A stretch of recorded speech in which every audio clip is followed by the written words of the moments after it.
नमस्कार, आप देख रहे हैं न्यूज टुडे। मैं हूं आपके साथ चिराग सुखीजा। चलिए रुक कर लेते हैं इस वक्त की बड़ी खबर का। हमने अपनी पार्टी की मीटिंग बुलाई है। 6 तारीख को हिसार में हम अपनी मीटिंग करने जा रहे हैं स्टेट बॉडी की, जहां हम अपने पदाधिकारियों को, पार्टी के नेताओं को फतेहाबाद रैली में जो जिम्मेवारी उन्होंने निभाई है, जिस ढंग से उन्होंने काम किया, जहां उनको उसके लिए बधाई देंगे। वहीं आदमपुर चुनाव में उनकी क्या जिम्मेवारी है, उसके लिए भी हम 6 तारीख को तय कर लेंगे। और उसके बाद 8 तारीख से 12 तारीख तक 4 दिन मैं लगातार स्वयं हल्के में जाऊंगा और हल्के में जाकर के लोगों से मिल करके, बात करके, कार्यकर्ताओं से पूछ करके हम अपनी पार्टी का प्रत्याशी तय करेंगे। वहीं एक बात और लोगों से जरूर पूछूंगा कि इस उपचुनाव की जरूरत क्यों पड़ी, ये उपचुनाव किन परिस्थितियों में हो रहा है, ये परिस्थितियां किसने पैदा करी, इसके लिए कौन जिम्मेवार है। ये उपचुनाव जो है, ये इस्तीफा कोई इस बात के लिए नहीं दिया गया था कि कोई मेजर रीजन हो गया जिसकी वजह से इस्तीफा देना पड़े। मैंने तो इस्तीफा दिया था तो किसान आंदोलन चल रहा था, केंद्र की सरकार किसान को कमजोर कर रही थी, उसको जमीन से बेदखल कर रही थी, कहीं किसान की रोजी रोटी छीनने का काम कर रही थी। मैंने तो उन हालात में किसानों की लड़ाई लड़ने के लिए इस्तीफा दिया था। अपने हल्के के एक एक व्यक्ति से पूछ करके, बात करके फिर रिजाइन करने का काम किया था। कुलदीप बिश्नोई ने क्यों इस्तीफा दिया, ये पूछने वाली बात है। कुलदीप बिश्नोई तो ये कह करके चुनाव जीतते रहे आज तक कि मैं अगला मुख्यमंत्री बनूंगा। क्या वो मुख्यमंत्री बनने के लिए उन्होंने रिजाइन किया या अपने बेटे को राजनीति में स्थापित करने के लिए? ये इस्तीफा लोगों के हितों में नहीं दिया गया, ये इस्तीफा स्वार्थ में दिया गया है, अपने स्वार्थ की पूर्ति के लिए, अपने आप को कहीं ईडी से, इनकम टैक्स से, सीबीआई से, इन एजेंसियों से बचाने के लिए दिया गया है। तो आप ये मान के चलो कि लोग जो है हर हालत में, कोई मूर्ख नहीं है, लोग बहुत सोच समझ करके फैसला करेंगे। इन्होंने जहां लोकसभा में इनको बुरी तरह हराने का काम किया था, इस विधानसभा के चुनाव में भी, उपचुनाव में भी लोग इनको सबक देंगे। अब ये जब वोट मांगने जाएंगे तो क्या एजेंडा इनके पास, क्या कहेंगे? लोग जब पूछेंगे सामने से वे इस्तीफे की नौबत क्यों आई, जरूरत क्या पड़ी, तो बताओ, इसका क्या जवाब है इनके पास?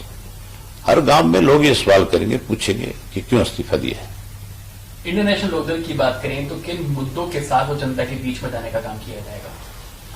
ये जो लुटेरों का गिरोह 3 साल से इस प्रदेश को लूट रहा है, जिसको आप गठबंधन की सरकार कहते हो, जो इन्होंने लूट मचाई है, जो इन्होंने घपले घोटाले किए लोगों के बीच में, वो सारे उजागर करेंगे। उसके साथ साथ ये भी पूछेंगे लोगों से कि इनसे पूछो, सवाल करो कि किस लिए चुनाव लड़ रहे, क्या जरूरत पड़ी है। हमारे पास तो बहुत मुद्दे हैं, ये क्या कह करके चुनाव लड़ेंगे, इनके पास कौन सा मुद्दा है? तो दुष्यंत चौटाला कह रहे हैं कि दिग्विजय चौटाला कह रहे हैं कि दुष्यंत चौटाला को हरियाणा की जनता सीएम के तौर पर देखना चाहती है। तो ये बात तो कह करके चुनाव भी लड़ा था, फिर तो जाकर के मिनिस्ट्री क्यों ली? फिर तो चीफ मिनिस्टर की लड़ाई लड़नी चाहिए थी। जो व्यक्ति पहले दिन से ये कह रहे थे कि हमने तो नारे लगाए गए थे, आया सीएम का, अब नारे लगेंगे गया सीएम। ये उसके कहने से चीफ मिनिस्टर कैसे बन जाएगा, जिनके पास 10 एमएलए हैं और जो ये कहते हैं कि हम ये गठबंधन का धर्म निभाएंगे। अगर मान लो कल को बीजेपी के साथ ये दोबारा चुनाव मैदान में भी आते हैं गठबंधन के साथ, तो फिर चीफ मिनिस्टर का कैंडिडेट कैसे हो जाएगा? बीजेपी इनको कितनी सीटें देगी?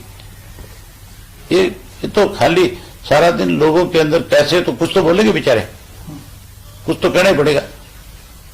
दिग्विजय कहना है कि अगले 2024 के चुनाव में हमें पूर्ण बहुमत दीजिए और उसके बाद जो है दुष्यंत, एक तरफ गठबंधन की बात करते हैं, एक तरफ पूर्ण बहुमत मांगते हैं। पूर्ण बहुमत तो तब मांगे आदमी जब अपनी लड़ाई लड़े, अपनी पार्टी पे लड़े। ये तो आज की तारीख के अंदर इनके पल्ले तो कुछ है ही नहीं। अब तो ये भी कहा दिग्विजय ने कि हमारे तो 10 एमएलए हैं, सरकार में हमारा 20% हिस्सा है, हमारे पल्ले ही कुछ नहीं है। जो ये कहते थे कि हम पता नहीं हरियाणा प्रदेश के युवाओं के लिए क्या कर देंगे, महिलाओं के लिए कर देंगे, जो कहते थे बूढ़ों की पेंशन बढ़ा देंगे, वो सभी हम ये बात स्वीकार करते हैं कि हमारे पल्ले तो सरकार में कुछ है ही नहीं। जो रोज मतलब अपने बयान सोच समझ करके देनी चाहिए कि क्या बोल रहे हैं। हम तो चाहते हैं कि मुख्यमंत्री जिस प्रयास में लगे हैं उसमें कामयाब हो, लेकिन मुझे नहीं लगता कि वो ये सफारी जो उनका सपना है उसको पूरा कर सकें। अगर दृढ़ शक्ति के साथ काम करे तो मुख्यमंत्री ने आज तक पता नहीं कितनी बातें कही है, उनमें से कितनी चीज आज तक सिरे चढ़ी है। चौधरी ओम प्रकाश चौटाला तो जो मुख्यमंत्री होते ठान लेते थे उसको हर हालत में पूरा करते थे।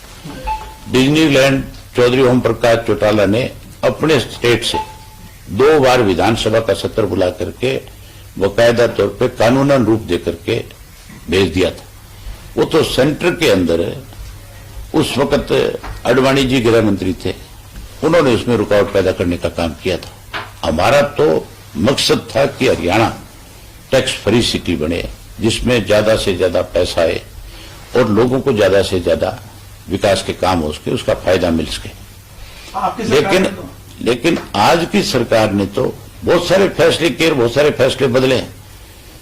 अब ये सफारी बनेगी या किसी की सवारी बनेगी ये तो मुझे पता नहीं है। नहीं, आपकी सरकार में तो चलो अडवाणी जी ने रोड़े अटकाए थे, हाँ। लेकिन इस सरकार में तो बीजेपी की सरकार केंद्र में भी है। नहीं, अगर ये चीज बना रहे हैं, अगर इसके लिए कोई विधानसभा में ये बिल भी लेकर के आए तो हम तो उसका समर्थन करेंगे। हम तो चाहते हैं कि हमारे प्रदेश के अंदर ज्यादा से ज्यादा टूरिस्ट आए। हमारे प्रदेश के अंदर मैं तो चाहता हूं कि आज भी हरियाणा में कसिनो बने, आज भी डिज्नीलैंड बने। गोवा में अगर कसिनो हो सकता है तो हरियाणा में क्यों नहीं हो सकता?